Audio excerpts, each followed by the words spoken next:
Guys, तो स्वागत है आपका। आज मैं आपको एक फ़ोन कवर बनाना सिखाऊंगी। उसके लिए ज़रूरी है कि आपका जो फ़ोन कवर हो ट्रांसपेरेंट हो। तो आप देख सकते हैं कि मैंने ट्रांसपेरेंट ले लिया है और मैंने इसके साइज़ का एक न्यूज़पेपर पर कटआउट काट लिया है जो बिल्कुल इसके साइज़ से मैच करता है। तो अब मैं मैगजीन्स में से कुछ अच्छी अच्छी फ़ोटोज़ इसके साइज़ की कटआउट करूँगी। दोस्तों, आप देख सकते हैं एक ये फ़ोटो है।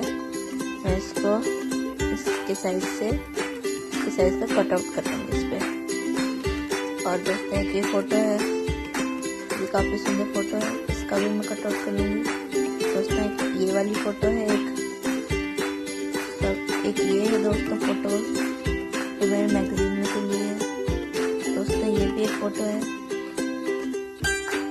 और दोस्तों, देख सकते हैं आप, मैंने सारे पीसेस कट आउट कर लिए हैं।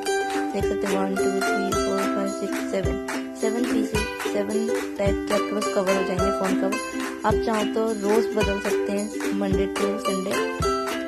इससे फ़ायदा ये होगा कि आपको अलग अलग कवर भी नहीं लेना पड़ेगा और इससे एक ही कवर से आपके 7 अलग कवर बन जाएंगे।